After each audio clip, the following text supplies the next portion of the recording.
Hi friends, welcome to வன்சரைகள் channel. இன்றைக்கி நம்மளோட சேனலில் வந்து சப்பாத்திக்கு ஒரு சூப்பரான சைடிஷ் எப்படி செய்கிறதுன்னு தான் பார்க்க போகிறோம். இது செய்கிறது ரொம்ப ரொம்ப ஈஸி. அது போக டேஸ்ட்டும் பார்த்திங்க அப்படின்னா அல்டிமேட்டாக இருக்கும். ஸோ கண்டிப்பாக ட்ரை பண்ணி பாருங்கள். அது போக சமைக்கிறது யாரெல்லாம் கஷ்டம் அப்படின்னு நினைக்கிறீங்களோ அவங்களாம் நம்மளோட சேனலை வந்து சப்ஸ்கிரைப் பண்ணி வச்சுக்கோங்க.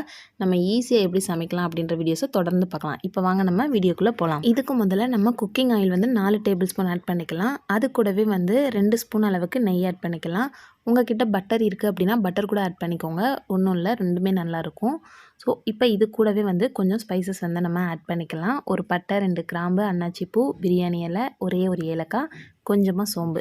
இது எல்லாமே வந்து நல்லா பொரியட்டும். ஏலக்காய் வந்து முழுசாக போட்டிருக்கனால அது வந்து வெடிச்சிடும். ஸோ ஃப்ளேம் வந்து சிம்மிலே வச்சுக்கோங்க. இப்போ இது கூடவே 2 மீடியம் சைஸ் வெங்காயத்தை வந்து குட்டி குட்டியாக சாப் பண்ணி நான் வந்து சேர்த்துருக்கேன். முடிஞ்ச வரைக்கும் இந்த மாதிரி குட்டி குட்டியாக வந்து கட் பண்ணி சேர்த்துக்கோங்க. இந்த மாதிரி சேர்க்கும் போது நம்மளுக்கு கிரேவி எல்லாமே நம்மளுக்கு வந்து கூட கொஞ்சம் கிடைக்கும். அது போக டேஸ்ட்டுமே சூப்பராக இருக்கும். வதங்குறதுமே வேகமாக வதங்கிடும். ஸோ இது கூடவே நம்ம இன்னுமே கொஞ்சம் உப்பு சேர்க்கும் போது இன்னும் வேகமாக வதங்கும். ஸோ கொஞ்சமாக உப்பு சேர்த்து நல்லா வதக்கி விட்டுக்கலாம். இப்போ பாருங்கள், கண்ணாடி பதத்துக்கு வந்திருக்கு. ஆனால் இந்த அளவு பத்தாது. இன்னுமே நல்லா செவந்து இந்த அளவுக்கு வந்ததுக்கப்புறமா நம்ம 1 ஸ்பூன் அளவுக்கு இஞ்சி பூண்டு பேஸ்ட் வந்து சேர்த்துக்கலாம். சேர்த்துட்டு இஞ்சி பூண்டு பேஸ்ட்டோட பச்சை வாசனை போகிற வரைக்கும் நல்லா வதக்கி விட்டுறலாம். அந்த எண்ணெயிலையும் நெய்யிலையும் வதங்கும் போது அந்த வாசனையே ரொம்பவே சூப்பராக இருக்கும். இதோட ஃப்ளேவர் வந்து நம்மளுக்கு ரொம்பவே நல்லா இறங்கிடும். ஸோ டேஸ்ட்டாகவும் இருக்கும் கிரேவி. கண்டிப்பாக இதே மெத்தடில் கண்டிப்பாக ட்ரை பண்ணி பாருங்கள். இப்போ இஞ்சி பூண்டு பேஸ்ட் வந்து நல்லா வதங்கி வந்துடுச்சு. ஸோ இந்த டைமில் நம்ம வந்து பாதி கைப்பிடி அளவுக்கு புதினா இலைகளும் மல்லி இலைகளும் சேர்த்துக்கலாம்.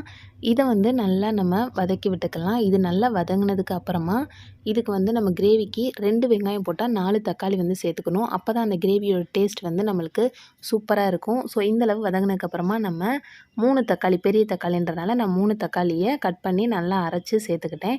ஸோ இந்த மாதிரி அரைச்சி சேர்க்கும் போது நம்மளுக்கு வேகமாகவும் வதங்கிடும், கிரேவியும் நிறைய கிடைக்கும். ஸோ அந்த மாதிரி குருமா, கிரேவி இந்த மாதிரி ஐட்டத்துக்குலாம் வந்து தக்காளி, வெங்காயம் இதுக்கெல்லாம் அரைச்சி ஊற்றணும் அப்படின்னா நம்மளுக்கு டேஸ்ட்டும் கிடைக்கும். நம்மளுக்கு தொட்டு சாப்பிட்றதுக்குமே கிரேவி ரொம்பவே நல்லாயிருக்கும். இப்போ தக்காளி நல்லா வதங்கினதுக்கு அப்புறமா நம்ம கிரேவிக்கு தேவையான மசாலா எல்லாம் ஆட் பண்ணிக்கலாம். 1/4 ஸ்பூன் அளவுக்கு மஞ்சள் தூள், 2 ஸ்பூன் அளவுக்கு தனி மிளகாய் தூள், 2 ஸ்பூன் அளவுக்கு மல்லித்தூள், 1/2 ஸ்பூன் அளவுக்கு மிளகுத்தூள், 1/2 ஸ்பூன் சீரகத்தூள், 1/4 ஸ்பூன் அளவுக்கு கரம் மசாலா, தேவையான அளவு கல்லுப்பு சேர்த்துட்டு மசாலா பொருள் எல்லாத்தையுமே நம்ம எண்ணெயிலே நல்லா வதக்கி விட்டுடலாம்.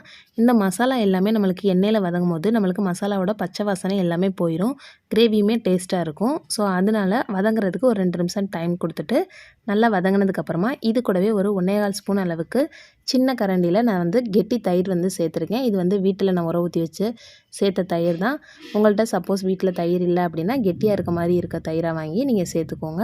ஸோ இதையும் சேர்த்து நல்லா நம்ம வதக்கி விட்டுடலாம். தயிர் சேர்த்த உடனே விடாமல் நம்ம வந்து கிண்டி வதக்கிடணும். அப்படி இல்லைன்னா அங்கங்கே ஒயிட் கலரில் வந்து தயிர் தெரிஞ்சு போனது மாதிரி தெரியும். ஸோ விடாமல் இந்த மாதிரி கிண்டிட்டு இப்போ நம்ம வந்து லிட்டு போட்டு க்ளோஸ் பண்ணிவிட்டு ஒரு 3 நிமிஷத்துக்கு அப்படியே விட்டுடலாம்.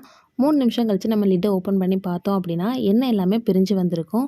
ஸோ இந்த ஸ்டேஜ் வந்து நம்மளுக்கு கரெக்டாக இருக்கும். இந்த டைமில் நம்ம க்ளீன் பண்ணி வச்சுருக்கக்கூடிய சோயா சங்க்ஸை வந்து நம்ம சேர்த்துக்கலாம். இது வந்து நான் ஏற்கனவே க்ளீன் பண்ணி வச்சுட்டேன். கொதிக்கிற தண்ணியில் கொஞ்சமாக உப்பு சேர்த்துட்டு நம்ம அதில் போட்டோம் அப்படின்னா ஒரு 10 மினிட்ஸ் வரைக்கும் போட்டிருந்தோம் அப்படின்னா அது ரொம்பவே சாஃப்ட் ஆயிரும். அதுக்கப்புறமா நம்ம அதை வந்து பச்சை தண்ணியில் நல்லா அலசிட்டு புழிஞ்சு எடுத்து வச்சிட்டோம் அப்படின்னா கரெக்டாக இருக்கும் சாஃப்டாக. ஸோ இந்த மாதிரி நம்ம புழிஞ்சு எடுத்து சேர்க்கும் போது நம்ம இந்த கிரேவியில் சேர்க்கும் போது அந்த உப்பு, காரம் இது எல்லாத்தையுமே வந்து அதை அப்சர்வ் பண்ணிக்கிறோம். ஸோ அதனால் கண்டிப்பாக இந்த மெத்தடில் சேர்த்துக்கோங்க. அது ரொம்பவே ஈஸி, எல்லாருக்குமே தெரியுன்றதுனால நான் அதை வந்து காட்டலை. ஸோ இந்தளவுக்கு நல்லா நம்ம வதக்கி விட்டதுக்கு அப்புறமா இது கூடவே நம்மளுக்கு கிரேவிக்கு தேவையான அளவுக்கு தண்ணி சேர்த்துக்கலாம். நம்மளுக்கு வந்து கிரேவி இல்லாமல் கொஞ்சம் குழம்பு மாதிரி வேணும் அப்படின்னா கூட கொஞ்சம் ஆட் பண்ணிக்கலாம். அப்படி இல்லை எனக்கு கிரேவியாக கெட்டியாக இருக்கணும் அப்படின்னு சொன்னால் தண்ணி வந்து கொஞ்சமாக சேர்த்துட்டு இப்போ நம்ம நல்லா இதை கலந்து விட்டுட்டு நம்ம லிட்டு போட்டு க்ளோஸ் பண்ணிவிட்டு ஒரு 5 to 8 மினிட்ஸ் இப்படியே விட்டலாம். இப்போ பாருங்கள், கரெக்டாக 8 மினிட்ஸ் ஆகிருக்கு. இப்போ ஓப்பன் பண்ணி பார்க்கும்போது அந்த எண்ணெயெல்லாம் பிரிஞ்சு சூப்பராக நம்மளுக்கு வந்து சோயா சங்க்ஸ் வந்து நல்லா மசாலாவெல்லாம் அப்சர்வ் பண்ணியிருக்கு. ஸோ ரொம்பவே டேஸ்ட்டும் சூப்பராக இருந்துச்சு. இப்போ பாருங்கள், நல்லா சுட சுட சூப்பராக வந்து ரெடி ஆகிருக்கு. இந்த டைமில் வந்து நம்ம இது கூடவே கொஞ்சமாக கஸ்தூரி மெத்தி வந்து சேர்த்துக்கிற போகிறோம். இந்த இது சேர்க்கும் போது நம்மளுக்கு ரெஸ்டாரண்ட் ஸ்டைலில் வந்து செய்கிற மாதிரியே இருக்கும். அதுக்கப்புறம் ஃபைனல் டச்சாக 1 ஸ்பூன் அளவுக்கு நெய் சேர்த்துட்டு நம்ம லிட்டு போட்டு க்ளோஸ் பண்ணி அப்படியே விட்டுறலாம். புதுசாக சமைக்கிறவங்களுக்கு இந்த வீடியோ பார்க்கும்போது நிறைய ப்ராசஸ் வந்து பண்ண மாதிரி இருக்கும்.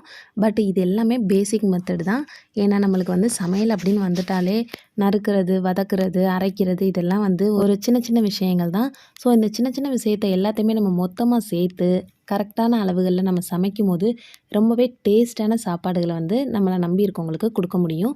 ஸோ கண்டிப்பாக நம்பிக்கையோட எந்த ரெசிபினாலும் கண்டிப்பாக ட்ரை பண்ணி பாருங்கள். இந்த ரெசிபி உங்களுக்கு பிடிச்சிருந்துச்சுன்னா லைக் பண்ணுங்கள், ஷேர் பண்ணுங்கள். இப்போ தான் நம்மளோட வான்சரைகள் சேனலை ஃபஸ்ட் டைம் பார்க்குறீங்க அப்படின்னா மறக்காமல் சப்ஸ்கிரைப் பண்ணி வச்சுக்கோங்க. நெக்ஸ்ட் வீடியோவில் உங்கள் எல்லாரையும் மீட் பண்ணுறேன்.